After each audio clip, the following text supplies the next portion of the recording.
Hello friends, मैं कपिल सेन स्वागत करता हूं आपका हमारे यूट्यूब चैनल केवी स्क्वायर में। आज हम रीजनिंग से संबंधित एक टॉपिक लेने जा रहे हैं जो कि कौन सा है? डाइस। कौन सा? डाइस यानी कि पासा। ठीक है, ये पासा हमारे लिए बहुत इंपॉर्टेंट है, बहुत एग्जाम के व्यू से बहुत इंपॉर्टेंट है। इसके लगभग 2 क्वेश्चन तो एग्जाम में पूछे ही जाते हैं, जो कि बहुत हमारे लिए 2 क्वेश्चन, हमारे 2 नंबर बहुत हमको पता है कितने इंपॉर्टेंट होते हैं। तो इसको एक बार अच्छे से देख लो तो मजा आ जाएगा कुल मिला। ठीक है, तो इसके 2 पॉइंट होते हैं। 2 पॉइंट कौन से? देखो, इसमें फर्स्ट पॉइंट होता है स्टैंडर्ड डाइस। ठीक है, जिसे हिंदी में बोलते हैं मानक पासा, या इसको हम एक और नाम दे सकते हैं। कौन सा? Usual dice. यूजुअल डाइस यानी उपयोगी पासा। क्लियर? दूसरा कौन सा है? Normal dice. कौन सा है? नॉर्मल डाइस यानी कि सामान्य पासा। कौन सा पासा भाई? सामान्य पासा, या इसे हम एक और नाम दे सकते हैं नॉन स्टैंडर्ड डाइस। क्लियर? यानी कि गैर मानक पासा। यहां तक ठीक है क्या भाई?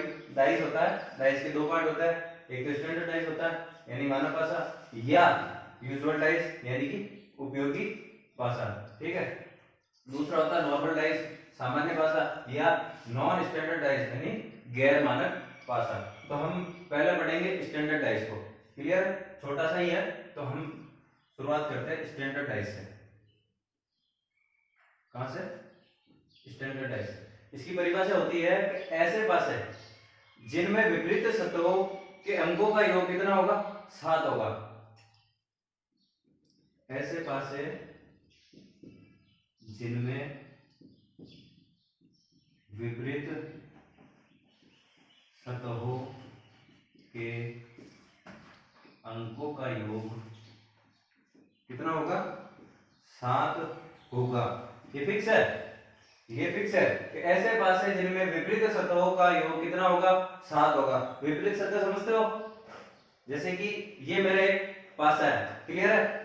ये पासा है, इसके विपरीत सतह कौन सी होगी? ये तो होने से रही, ये होने से रही, ये होने से रही, या नीचे वाली होने से रही। इसके विपरीत सतह होगी ये पीछे वाली, इसकी विपरीत सतह होगी इसके पीछे वाली, इसकी विपरीत सतह होगी इसके नीचे वाली। क्लियर है?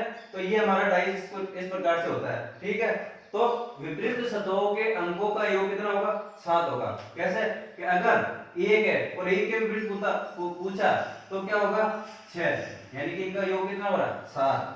2 के विपरीत पूछा है तो 5, योग कितना हो रहा है? 7। 3 के विपरीत पूछा है तो 4, योग कितना हो रहा है? 7। चलो ठीक है, पासा देख लेते हैं एक बार। ये हमारे पास एक पासा है, देख लो जैसे भी है। ठीक है, तो अब देखो, एक देख नहीं रहा होगा, मेरे को पता है। चलो तो मैं मिटा देता हूँ। ठीक है, ये परिभाषा देख ली, इसको मैं मिटा रहा हूँ एक बार के लिए। ठीक है, देखो, एक के विपरीत अगर 6 होगा तो इनका योग कितना आ रहा है? 7 आ रहा है कि नहीं आ रहा है? 2 के विपरीत 5 हो रहा है तो योग कितना आ रहा है? 7 आ रहा है। 3 के विपरीत 4 हो रहा है तो योग कितना आ रहा है? 7 आ रहा है ना? चलो यहां तक तो ठीक है, लेकिन पता कैसे चलेगा कि ये स्टैंडर्ड डाइस है? यही तो समस्या है। ठीक है, तो इस समस्या का समाधान ये है कि जैसे कि मैं यहां संख्या रखूं 2 3 और 1, मुझे ये बताओ कि इनमें से किसी भी 2 संख्याओं का योग 7 हो रहा है क्या? नहीं हो रहा ना। निकटतम संख्याओं का योग कभी भी 7 नहीं होगा। इसमें यह है कि विपरीत संख्याओं का योग तो 7 होगा, लेकिन निकटतम संख्याओं का योग कभी भी 7 नहीं होगा। अगर ये लाइन अपन ने समझ ली ना तो स्टैंडर्ड यही खत्म। क्या? कि विपरीत संख्याओं का योग तो 7 होगा, परंतु निकटतम संख्याओं का योग 7 नहीं होगा। और जब निकटतम संख्याओं का योग 7 नहीं होगा तो वो कौन सा पासा है? Standard dice. और जब मैं अगर सवाल पूछूं आपको कि मैं अगर आपको सवाल पूछूं कि भाई बताओ 2 के विपरीत क्या होगा, तो सीधा सीधा हिसाब लगाना कि 2 के विपरीत योग 7 करना है, तो 2 के विपरीत 5 होगा, तब जाके इनका योग क्या होगा? 7 होगा। क्लियर है?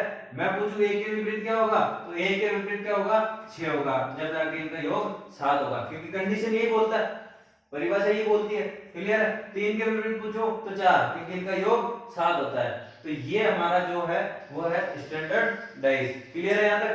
चलो मिटा दूं, चलो स्क्रीनशॉट ले लेना या अपने नोटबुक बना लेना है।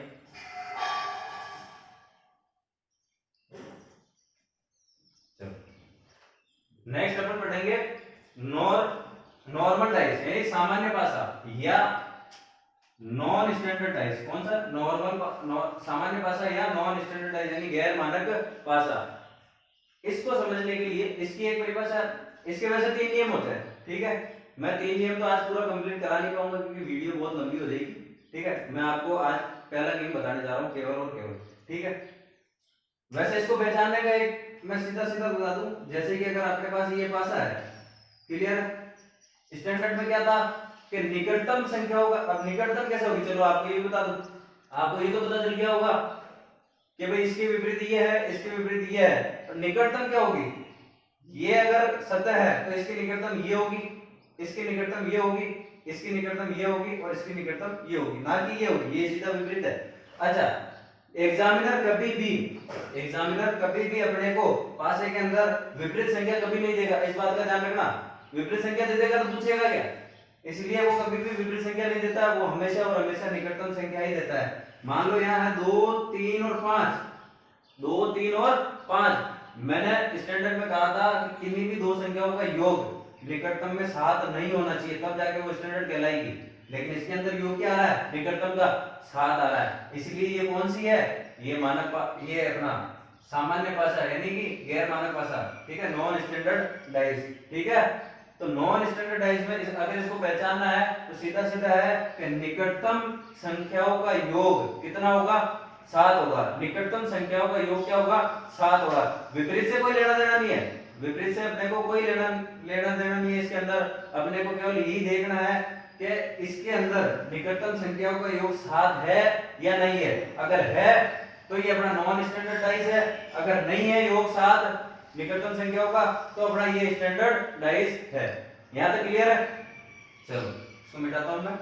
तो अपना पहला नियम क्या कहता है, अपन ने पहचानना सीख लिया, दोनों को पहचानना सीख लिया, ये कौन सा होता है, ये कौन सा होता है। चलो नॉर्मल डाइस यानी सामान्य पासा का अपन जो नियम है, पहला नियम वो मैं यहां देख रहा हूं, लिख रहा हूं, इसको हम बोलते हैं निकटतम का नियम।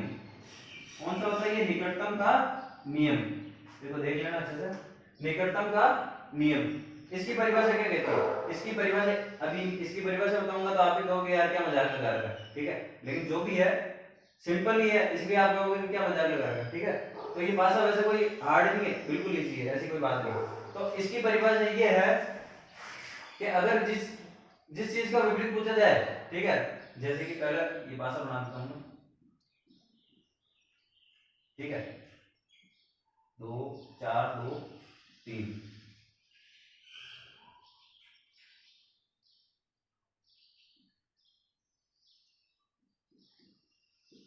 ठीक है?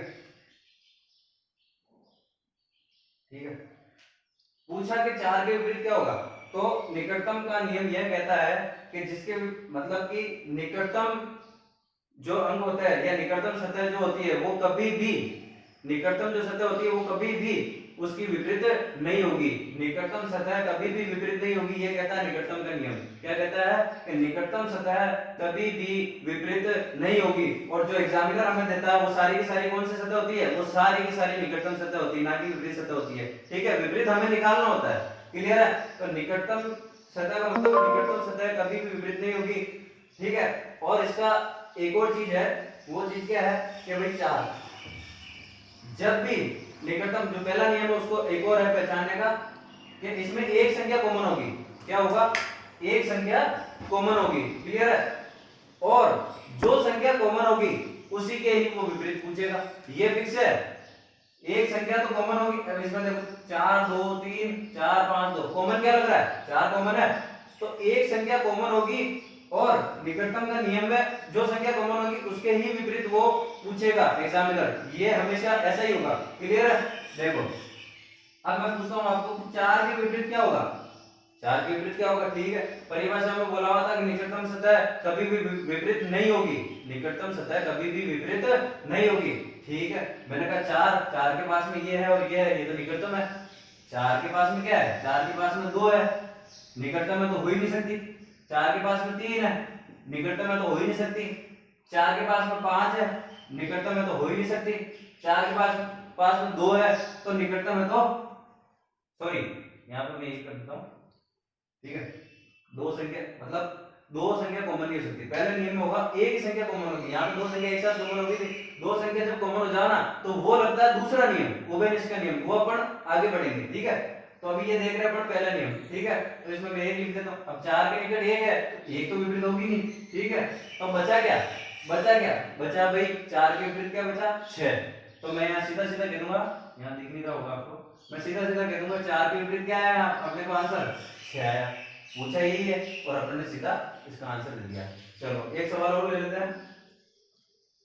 ठीक है, हमेशा ध्यान रखना कि पहले नियम के अंदर एक संख्या हमेशा कॉमन होगी, एक संख्या कॉमन होगी और जो संख्या कॉमन होगी उसी के ही विपरीत एग्जामिनर सवाल पूछेगा आपको, ये चीज ध्यान रखना। ठीक है, जैसे कि अपना सवाल ये है अगला 2, 5 और 3, और ध्यान रखना इस पासे में, ठीक है, जो निकटतम संख्या है उनमें दो अंकों का योग 7 होगा, तभी जाके ये कौन सा पासा कहलाएगा? नॉर्मलाइज। और ये नॉर्मलाइज का नियम अपन पढ़ रहे हैं। क्लियर है? पासे देता है एग्जामिनर, ये मेरे को जैसे एग्जामिनर ने पासे दिए 2, 5 और 3। क्लियर है? 2, 6 और 1। मेरे को बताओ इसमें कॉमन कितना है? कॉमन तो एक ही संख्या है, कौन सी दिख रही है? 2। क्लियर है? यानी कि दो संख्या मेरे को कॉमन दिख रही है।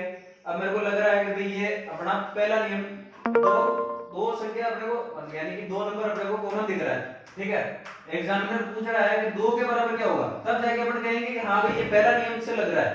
ठीक है ना, तब जाके अपन कहेंगे कि हाँ भाई ये पहला नियम से लग रहा है कि कॉमन 2 है और 2 के ही विपरीत पूछ रहा है। क्लियर है? तब जाके अपन कहेंगे कि हाँ भाई इसमें पहला नियम लग रहा है। तो 2 के विपरीत पूछा है तो नियम क्या कहता है कि निकटतम संख्या कभी भी विपरीत नहीं होती। क्लियर है? चलो ठीक है, निकटतम संख्या कभी भी विपरीत नहीं होती, तो देख लेते हैं।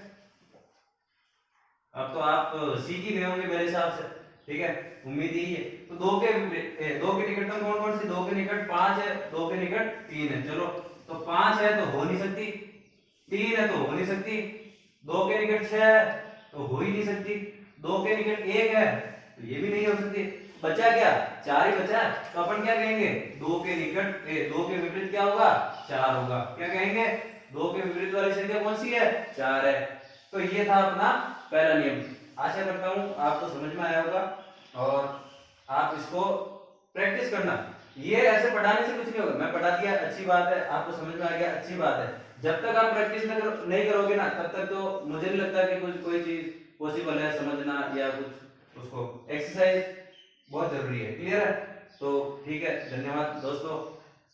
चलो ओके।